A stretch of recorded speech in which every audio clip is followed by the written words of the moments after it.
Olá, amigos. Nosso Sexta no Cafezinho está no ar.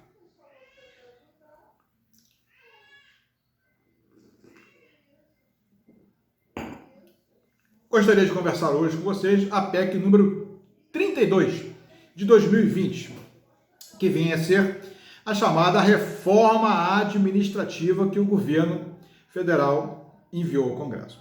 Semana teve vários fatos, mas um fato aparentemente passou desapercebido. E eu gostaria de chamar a atenção que esse fato tem profunda ligação com essa reforma administrativa e principalmente com o regime jurídico único ou não dos futuros servidores do Brasil após a publicação da emenda. Qual foi esse fato? O julgamento da primeira decisão de mérito da ADI 2135 pelo Supremo Tribunal Federal. O que é isso? Vou contar uma historinha para vocês.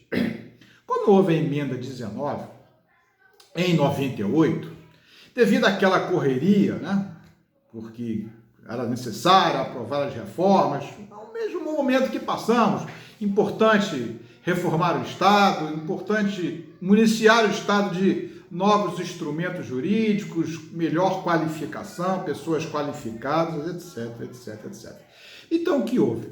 Um dispositivo que envolvia o regime jurídico único, artigo 39 da Constituição, ele não passou 2 vezes no Senado e 2 vezes na Câmara. Consequentemente, foi promulgado a si mesmo. Ou seja, nós tivemos uma norma constitucional, a emenda 19, durante muitos anos inconstitucional. Porque só em 2007, 2 partidos políticos entraram com uma ação direta de inconstitucionalidade, que é a 2135.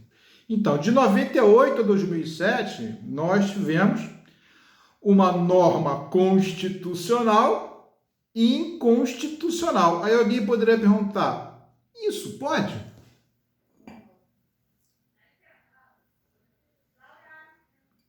Tanto pode que ela é verdadeira. Agora, onde surgiu essa ideia de norma constitucional e inconstitucional? Em 1951, professor Otto Bischoff, da Universidade de Heidelberg, na Alemanha, grande professor, ele tinha uma simbiose da questão prática e da questão teórica, um dos grandes pensadores naquela pós-guerra na Alemanha, na nova construção, apontando os caminhos das diretrizes, fortalecendo a dogmática jurídica. Então, o professor, numa grande palestra em 1951, escreveu, e o título da palestra era Norma Constitucional e Inconstitucional. Então, isso ficou famoso no mundo. Em 1977, o professor Cardoso da Costa, Universidade de Coimbra, resolveu compilar a palestra famosa do professor e transformou numa publicação, e isso veio ao mundo e hoje tem a versão portuguesa do livro chamado Norma Constitucional e Inconstitucional. É o que aconteceu com o Brasil com a emenda 19 nesse artigo do regime jurídico. Ou seja, em 2007 houve uma liminar suspendendo a emenda 19 na parte do regime jurídico único do Brasil. E agora, semana passada, houve o primeiro voto.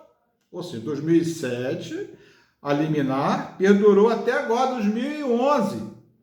Olha o tempo, tá certo? Que envolve essas questões não só de regime jurídico, mas também de normas constitucionais. Então, devemos nos acautelar e não correr com a reforma, porque ela envolve o regime jurídico de milhares de servidores federais, estaduais, municipais e distritais após a publicação da reforma.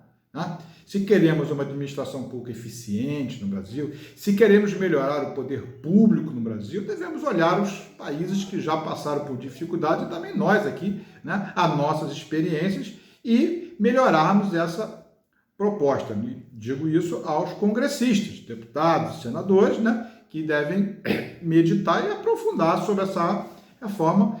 E essa pandemia atrapalha, como eu já disse aqui em outro vídeo, um pouco, porque impede um pouco esses debates, audiências públicas e tudo mais. Então, devemos meditar muito sobre isso, tá certo?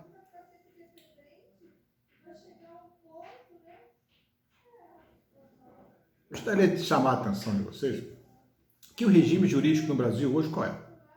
Nós temos cargo público, regime estatutário, emprego público, regime da CLT, e aquelas contratações temporárias, tá certo?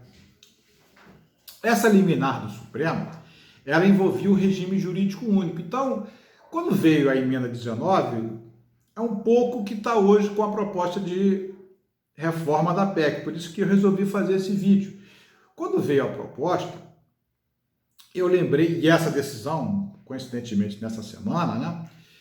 Antigamente, daquele período do 98, emenda 19, até a liminar do Supremo, 2007, nós tivemos um regime híbrido, nós tivemos fundações públicas com regime estatutário e tivemos fundações públicas com regime seletista. Olha, se a Constituição fala que o regime é único, o que é único, meus amigos? Único é único. Ou é estatutário para administração direta e indireta, ou ele é seletista para administração direta e indireta. É um grande debate que houve.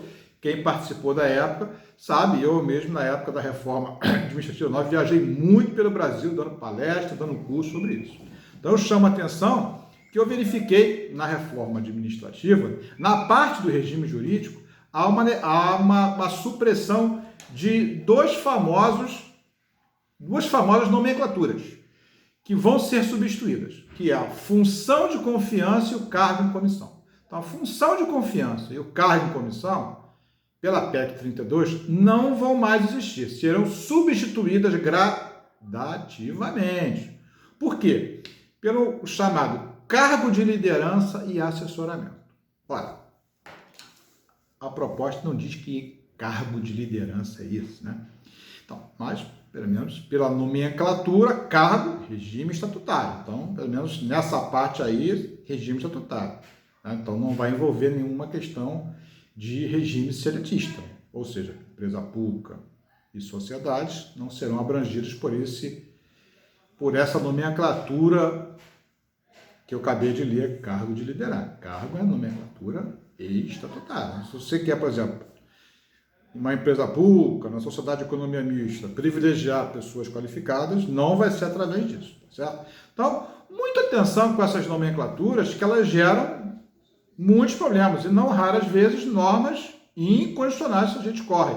Ocorre uma questão material, e aí envolve a essência do princípio da norma, da nomenclatura, ou uma questão processual, como foi o caso dessa ação direta de inconstitucionalidade, que não observou as duas votações nas casas. Então, a nossa cesta do cafezinho, lembrando isso, atenção a esse regime jurídico. Se queremos qualificar as pessoas, a proposta simplesmente reduz o tempo de estágio probatório, volta para 2 anos. Olha, todo mundo que lida com a máquina, eu estou há 25 anos lidando com o poder público, todo mundo já entendeu que determinadas funções precisam o quê? Aumentar o prazo de estágio probatório, não reduzir o estágio probatório. Então, precisamos meditar sobre isso, né? Esse prazo vai ser para todos, para os cargos chamados de assessoramentos, para os cargos chamados de estados ou não. Precisamos melhorar. Se a gente quer melhorar a administração, temos que também mergulhar nessas situações. É necessário reduzir o tempo de estágio probatório. Outra coisa, essa nova nomenclatura, né? Ela envolve algum critério? A pessoa tem que ter tempo de serviço para ficar ali naquela função, né, de liderança? Ela tem que ter titulação acadêmica? Como é que é isso? Né? Lembro a todos que a Lei das Agências Regulatórias, aprovada recentemente, ela criou alguns requisitos interessantes, né? Mas experiências dos futuros diretores, um mínimo de titulação acadêmica e tudo mais. Me parece que isso deva ser objeto também de meditação, dado que a Constituição vai reger milhares de servidores de 27 estados, 5.500 municípios. Tá certo? Essa é a nossa dica de hoje. Até semana que vem.